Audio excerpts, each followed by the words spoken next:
Again, ladies and gentlemen, one of the reasons that I'm with you is because I'm constantly, every opportunity, trying to see if there's a way, a key, a little enlightenment on how to break this bondage that holds people to this evil act of life. And healthcare is a major problem within the system that we live under. And if we try to be fair with one another, we might be able to see that it is. For instance, I remember when I was a kid, I lived in Mississippi, worked on plantations. You know how that story goes, long time ago. But I moved out of the plantation house to the city, to a city with maybe three or four houses in it. You know, you start developing cities. And I lived with very old people. So what we would do, if you get sick, you go to the doctor. But if you're too sick to go to the doctor, you call the doctor, and the doctor comes to see you. I mean, they actually, ladies and gentlemen, came to see you. Poor people. Now, the thing of it is, today, the healthcare system is so, for whatever the reason, laxed that, I mean, it's hell with this healthcare. This is why you find the people on the right or people with money don't want what they call socialized medicine. See, in order to have an effective system that works for everybody, you have to change the system. And the system works for those. And they're not thinking about changing anything. As long as they got the money, so the doctors can come to visit them when they really want the doctor to come visit them, they don't care about anything else. And so when you start talking about how they feel in regards to how you feel and what's going to happen, the truth of it is this, ladies and gentlemen, this is the system that we live under. And most people, whether they disagree with it or not, feel that they might as well fall in line with the way things are. But for me, I decided that I wasn't going to exactly do that because it was wrong.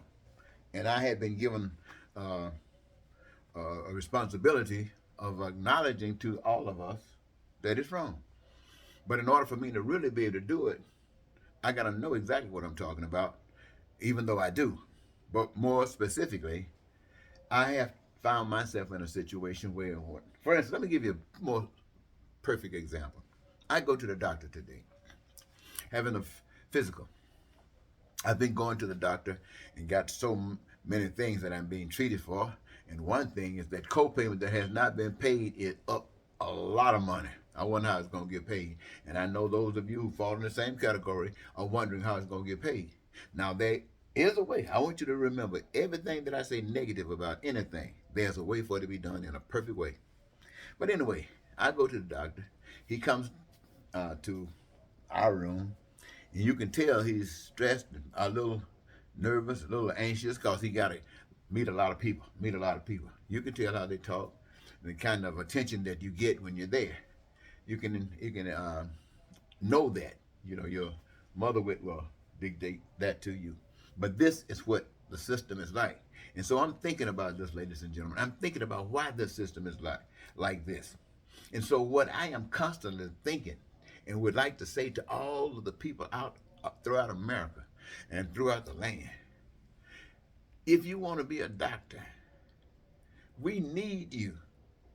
We need you to be a doctor so bad till education will be free for you. You won't have to pay 1 cent. You won't have to pay for books. You won't have to pay for housing, board, whatever you want to call it. You just go and give yourself to healthcare so you can come back and at least give us 1.5 million new doctors. And let's take these facilities and go haywire and fix up our communities. Get rid of the sickness and stuff. Give us not just medical doctors, but the scientists and everybody that goes into the requirements to meet what we need met. So this is why I say that to you. And I know you have the first question, how you going to have all the people who want to be in healthcare and he give it to them free? Yeah, that's a good question. That wasn't what I was saying. I'm saying you, if you want it, we want you. And together we can have it free. There will have to be some changes. Of course, there'll have to be some changes. I'm talking about stuff that works. I'm talking about stuff that's beautiful. We don't live in a world where things are beautiful.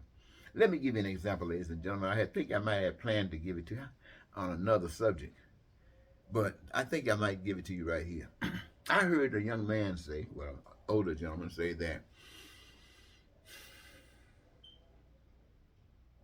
the left, he says he understands why the people on the left love Miss Jackson so much as being United on the Supreme Court. He was talking about the left, liberalism, and all that kind of stuff. And he was on the right, and he would not support any of this. Let me say this to you, ladies and gentlemen, about the left and the right. Let me give you what he really means, and what you have not learned what the left and right means. If you haven't, let me give you another example. In Russia, that represents the right. Well, it's really a dictator, but that's the right. That's the furthest right you can go here on the land with him amongst human beings. That's what he's going, furthest to the right. And what over there? The devil. As far as you can go to the right is when you go out there and start slaughtering and murdering people. That's as far as you can go to the right. That's over there. You see that, right? That's not just one man. They got, I guess, at least half of the population maybe, that agrees with that one man. For one reason or another, doesn't matter what the reasons are, it is empowered by the sticking together, the unity of that. That's the right. Now, over here, they say they don't go that far. Yeah, but it still represents the right, and that's where they're headed. That's what Trump is talking about. You heard him talking about taking people out, put them before the firing squad. You heard him talking about sometimes cutting people's heads off. The buck stop with him. You don't need ambassadors everywhere because the ultimate decision is his anyway. And you know, don't put the mask on, he says, while he had it on. Don't take the shot while he took it. You see what I'm saying? Well, that's the right. Now, what do they say about the left? Now, I don't know too much about what they say about the left, but whatever they say about the left isn't good enough. Let me tell you something about the left. The left already got a proposal.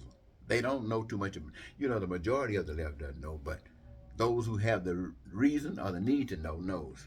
The left already got a proposal for every individual, starting with anybody as being the first one.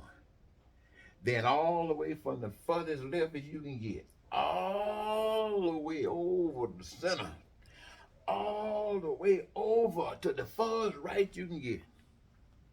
The left has a proposal that would guarantee to every citizen a career of their own choosing, a career that will give them their greatest joy, give them a purpose for living. Everybody, you know what I mean, say everybody, everyone, that greatest joy. And in exercising those gifts, the way it has been designed, not by me, but by the power that put us here and everything else, is when we put these together, we would not have to suffer for anything that we can even imagine, beginning with our survival. Food, clothing, shelter, education, healthcare, transportation, infrastructure, whatever we can imagine will come out of that. That's a fruit of that. What that means that we will live in peace and prosperity and freedom and joy of our lives. That means our dreams will be met. Our needs, our wants, and our desires. Hey, that's the left. And they already got a proposal for it. Nobody wants, because we live in this here, what we call evil heaven, the devil's heaven here on earth. People are afraid because you have to have courage. I mean, why? You're not going to, they say the angels were given heaven. They couldn't hold it. Adam were given out there like we have.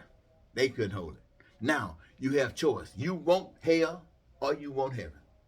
Choose this day who you going to serve.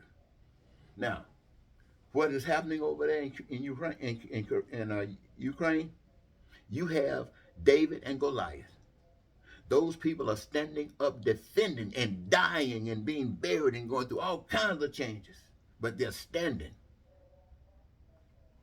Now, The left with the proposal.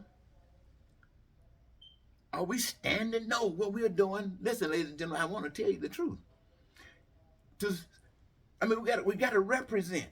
If we can do all this, if we got all this proposal, we got to stand up, not just against these people here in this country who's trying to get over there and be as far right as they can get, but we have to stand up and defend Ukraine. We have to. Why? Let me tell you why. I have to make this example sometimes. When that knee was on George Floyd's neck, and George Floyd was suffering, and the people were taking pictures and saying, get up, get off him, leave him alone, whatever they were doing. Good people trying to do the best they could. That's what the world, not just the United States, that's what the world is doing to Ukraine. It's like taking pictures. You say we're giving them some help with the military armaments that they might need.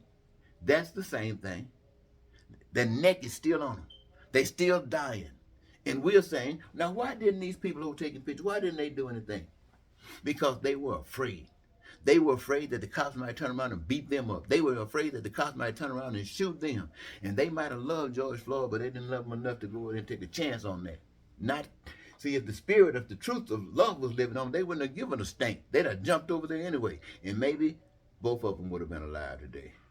But now we didn't have that kind of love. And that's what we, the world, not just the United States of America, all people in the free world that's not going through any of this, this is what we are doing to Ukraine. We're doing exactly that. And what Ukraine needs is somebody to stop that demon. Stop that demon. Not help them fight back. They need somebody to stop that demon. And what Ukraine is actually saying to you, if you don't stop that demon, what you going to do? Next time, say you're going to stop it? And then if you're going to stop it next time, why not stop it now? See, ladies and gentlemen, I really want to tell you that there is a God. And it's not a man. It's a spirit that you can't see. And you must allow that spirit to live in you. And that, according to the spirit that lives in you, you see, on the left, I just described that they would give you all of that according to their proposal. Now, when I say give you, I mean that's all of the people agreeing that this is what they would do for one another. But on the right, you know what they would do? If you ask them how could they make peace, you know what they do? They would have to kill half of the people on earth because they have no proposal. They'd have to kill half of the human race on earth because that's them. Conservative, special, everybody's unimportant. That's them. That's evil. All right, I gotta go.